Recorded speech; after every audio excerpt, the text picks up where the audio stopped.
Se habla y se hablará por mucho tiempo de la guerra de los aranceles. Esta desatada por Donald Trump, pero ojo, se corre el riesgo de que el tema se agote en lo comercial.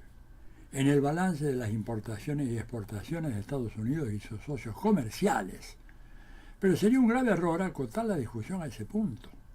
La iniciativa del magnate neoyorquino que hoy gobierna los Estados Unidos es un manotazo de ahogado en un sistema internacional en transición.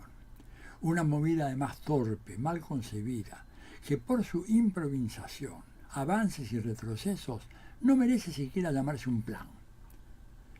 Enumerar los groseros errores del anuncio de Trump y su incomprensible improvisación, estamos hablando del centro del imperio, es la expresión, digamos, del capricho que preside todos los actos de este personaje. Y eso insumiría, pero horas. Señalemos apenas un par de cositas. Entre los países penalizados por Trump con su política arancelaria, ahora puesta en suspenso por 90 días, figuran nada menos que dos pequeñas islas ubicadas en el sector antártico de Australia, islas deshabitadas, o sea, no hay población, sin embargo están sometidas al arancel punitivo de Donald Trump. Las islas se llaman Heard y McDonald, ¿verdad? Una estupidez gigantesca. O que también, con su resolución, Trump haya resuelto castigar con una subarancelaria a Australia, que es un país con el cual Estados Unidos tiene un superávit comercial de 17.300 millones de dólares. O sea, castiga a un país con el cual tiene superávit comercial. El problema no era acaso con el déficit con China, que es monumental, etcétera, y con otros países. Bueno, ha castigado a todos, ¿verdad? Países con los cuales tiene superávit, Emiratos Árabes, Bélgica, Panamá, Reino Unido. ¿Cómo explicar semejante estupidez? Castigar con aranceles a economías con las cuales Estados Unidos tiene un balance comercial positivo. La respuesta la ofreció hace pocos días el habitualmente circunspecto editorialista del New York Times, de nombre Thomas L. Friedman, ¿verdad? Cuando a propósito de tan fenomenal muestra de improvisación e ineptitud, inició su artículo diciendo algo que nunca había dicho en todo lo que yo le he leído. Cito textualmente: si contratas payasos, deberías esperar un circo. Y compatriotas estadounidenses, dice Friedman, hemos contratado un grupo de payasos. Piensen en lo que es Trump. Piensen en su principal imbécil, que es Howard Lutnick, secretario de Comercio. Su subdirector imbécil, Scott Bessent, secretario del Tesoro, que está llegando el lunes a la Argentina, vaya a saber con qué objetivos después de este rescate entre el Fondo Monetario, el Banco Mundial, el BID, etc. Un imbécil también, según Friedman. Y su subdirector imbécil, Peter Navarro, que es el principal asesor comercial de Trump. Esta gente, dice Friedman, nos ha repetido durante las últimas semanas que Trump no cederá un ápice en los aranceles. Fin de la cita. Y cedió. Trump capituló ignominiosamente y tuvo que tragarse sus bravuconadas. Y China se plantó con firmeza. Ojo, dispuesta a no dejarse atropellar por Estados Unidos. Y para esto, les digo, a China le sobran municiones como para hacerle pagar muy caro a Estados Unidos las barrabasadas de su presidente. Digamos antes de seguir que hay un consenso difuso pero real de que en la relación que Trump ha establecido con sus asesores lo que predomina es la fidelidad al jefe, la lealtad para con Trump. Pero la capacidad técnica es un aspecto que ha dejado completamente de lado. O sea, importa la fidelidad, la lealtad a las órdenes de Trump y mucho menos que la gente sepa hacer aquello que debe hacer. No es casual entonces que Friedman, desde el New York Times y desde la página editorial, los trate de payasos o imbéciles. Y es por eso que propusieron llevar adelante un tsunami de aranceles sin ton ni son ignorando, por ejemplo, que para construir un iPhone, digo este como un ejemplo de los tantos, ¿no? Para construir un iPhone se necesitan partes, diseños y componentes que hay que encontrar en 43 países diferentes. Ustedes dirán, ¿esto es un invento de Atilio? No. Estoy leyendo simplemente un informe que hizo la cadena estadounidense CNBC, que es una de las más antiguas de ese país, en donde hablan justamente de este tema. Un iPhone no es que se hace Made in America, Made in China. Sí, se termina de construir, digamos, en China, pero para eso se necesitan partes, diseños y componentes aportados por 43 países. Supongamos de todas maneras que Trump insista en llamar a las empresas estadounidenses para que vuelvan a casa. ¿Puede Estados Unidos reemplazar a China en su rol de taller industrial del mundo, como en el siglo XIX lo fue el Reino Unido? Les doy algunas cifras rápidas, porque esto es radio y no tenemos mucho tiempo. En los últimos años, China representa casi el 32% de la producción manufacturera mundial. Ustedes dirán, bueno, no es todo, es una parte importante. ¿Y los demás quiénes son? Bueno, Estados Unidos en segundo lugar, pero con la mitad de lo de China, 16%. Y Japón y Alemania, otrora grandes potencias manufactureras, ¿saben qué? 5% cada uno. O sea, sumen Estados Unidos, sumen Japón y sumen Alemania, y China todavía sigue siendo más importante. Por otra parte, hay otro dato que habla de la estupidez de los aranceles, la guerra arancelaria de Donald Trump, y es que China ha diversificado su cartera de comercio exterior, y tan solo el 14% de las exportaciones chinas se dirigen a Estados Unidos. El 86% restante van por todo el mundo, América Latina, Europa, pero fundamentalmente, ¿saben qué? La mitad de todo lo que China exporta se queda en el mundo asiático, porque Asia es el centro de la economía mundial, ya no es más el Atlántico Norte, ¿verdad?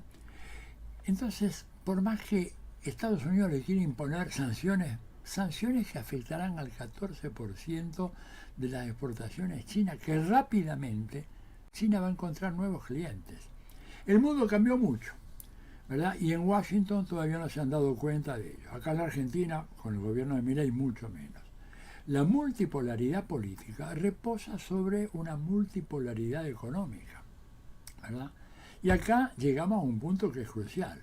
La globalización neoliberal y el consenso de Washington no solo empobrecieron a Estados Unidos, algo que ya no es que lo diga alguien desde la izquierda. En fechas recientes ha sido denunciado por el senador por Vermont Bernie Sanders, que fue echado del Partido Demócrata por decir estas verdades, sino que, aparte de empobrecer a la población de los Estados Unidos, el consenso de Washington y la globalización neoliberal desindustrializaron a la economía americana. A ver, desde los años 80 del siglo pasado, Estados Unidos asistió a la desaparición de unas 90.000 empresas industriales. Y si en 1950 la industria manufacturera representaba el 25% del Producto Bruto de Estados Unidos, en la actualidad no llega ni siquiera al 10%. Y la mano de obra fabril, que a mediados del siglo pasado estaba por encima del 30%, ahora está apenas en el 8%. O sea, China no tiene rival dentro de Estados Unidos, porque Estados Unidos desarmó su estructura industrial. ¿Qué fue lo que hizo Estados Unidos? Y estimuló la especulación financiera. Estados Unidos entonces hoy, para convertirse otra vez en una potencia industrial, se requieren empresas que no tienen, capitales que fueron desviados hacia la especulación financiera y no la producción, al contrario de lo que hizo China, y una mano de obra calificada que no existe en número suficiente en Estados Unidos. Tengan ustedes, por ejemplo, un dato que les voy a dar simple. En el año 2000, Estados Unidos y China graduaban un número aproximadamente igual de estudiantes en ingeniería y en ciencias de la computación. Graduaban más o menos unos 200.000 por año. Ahora, 20 años después, en el 2020, China graduó a casi 1.400.000 estudiantes, o sea, se multiplicó por 7, mientras que Estados Unidos sigue graduando la misma cifra de hace 20 años atrás, 197.000 estudiantes. Y esto, ¿verdad?, es algo que aparece, por ejemplo, en muchos informes periodísticos dentro de Estados Unidos y afuera. Contrariamente a lo que dice Trump y su inepto y reaccionario círculo de asesores, no es que China le robó la tecnología a Estados Unidos, sino que China hizo una inversión a lo largo de más de 40 años de altísimo nivel, una inversión en formación científica y tecnológica, creando cientos de universidades, y por eso ganó la carrera tecnológica, al revés de lo que, por ejemplo, está haciendo ahora Argentina con la desinversión en el CONICET y todo lo demás. Un último dato para que vean ustedes la importancia, que esto también lo dice Friedman en un artículo más reciente, del día 2 de abril, lo pueden encontrar en internet. Dice, China cuenta con 39 universidades, con programas para formar ingenieros e investigaciones en un sector, tierras raras. Las tierras raras que son la joya de la corona hoy. Estados Unidos desesperado, ¿verdad?, por tierras raras. ¿Por qué? Porque son materiales cada vez más estratégicos para la informática y especialmente por las aplicaciones militares que tienen las tierras raras. Bueno, 39 universidades en China. ¿Cuántas hay en los Estados Unidos y Europa especializadas en tierras raras? Ni una. Apenas unos cursos ocasionales.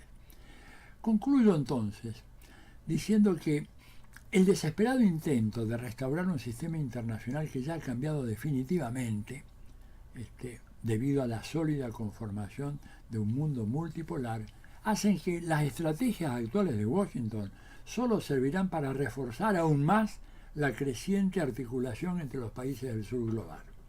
El mundo se ha desoccidentalizado, como precozmente lo advirtiera en un gran libro Emmanuel Todd. El libro se llama La derrota de Occidente, se los recomiendo. Y Estados Unidos pugna por revertir la marcha de la historia, apelando a la fuerza y tensando la cuerda con China, a quien acusan de querer ser el nuevo hegemón mundial. China ha respondido algo notable, y es que a través de uno de sus voceros, no sé si el vocero del presidente o del canciller, dijo, China tiene 5.000 años de historia, y a lo largo de esos 5.000 años apenas al final apareció un poquito Estados Unidos. Podemos vivir 5.000 años más sin tener ningún tipo de relación con Estados Unidos. Fue terrible, le tiró toda la historia, ¿verdad?, a los burócratas de Washington. Ya estamos nosotros en un escenario que es claramente post-hegemónico. Repito, post-hegemónico. China ya es una gran potencia económica, igual o superior a Estados Unidos, y su eficaz diplomacia está enriquecida por una práctica milenaria. Está fortaleciendo, sí, su inversión en defensa, porque saben que Washington está preparando un ataque, pero no está en los planes de la lúcida dirigencia china intentar reemplazar a Estados Unidos en el papel de gendarme mundial, papel que Estados Unidos jugó desde los fines de la Segunda Guerra Mundial. Saben que eso es imposible y además es indeseable, y no está escrito en su historia, como si lo están los Estados Unidos, la doctrina del destino manifiesto. China no cae en esas tonterías de pensar que su misión es llevar la antorcha de la libertad y la democracia por todo el mundo. Ahora, para sostener el imperio y atenuar el ritmo de su declinación, Trump ha enviado al Congreso un presupuesto militar que por primera vez traspasa la barrera del $1 billón, es decir, un presupuesto militar de $1 billón. Claro, ¿para qué? Y bueno, para sostener a los casi 200.000 efectivos militares que están dispersos en más de 80 países y 800 bases que están por todo el mundo y que no les ha servido de nada. Estados Unidos se ha venido desangrando, como dijo Jimmy Carter en varias ocasiones, para sostener un enclave militar a nivel mundial que no les ha permitido ganar ninguna guerra significativa. Pudieron tumbar a Gaddafi con la ayuda de la OTAN, pero perdieron en Vietnam, perdieron en Corea, perdieron en Afganistán, perdieron en todas partes. Dinero que no servirá para mejorar la competitividad de la economía americana, pero sí va a enriquecer a los magnates que hoy pululan por la Casa Blanca. Pero Estados Unidos, muy poca gente en Estados Unidos, cayeron en la cuenta del cambio trascendental que se produjo en el tablero geopolítico mundial, usando esa expresión de Brzezinski. Ninguno en el actual gobierno argentino se ha dado cuenta de eso. Por eso nuestros gobernantes apuestan a ser una dócil colonia de la potencia en decadencia, Estados Unidos, en lugar de, junto con otros países de la región, insertarse en un lugar más productivo y creativo en el nuevo mundo que ha nacido.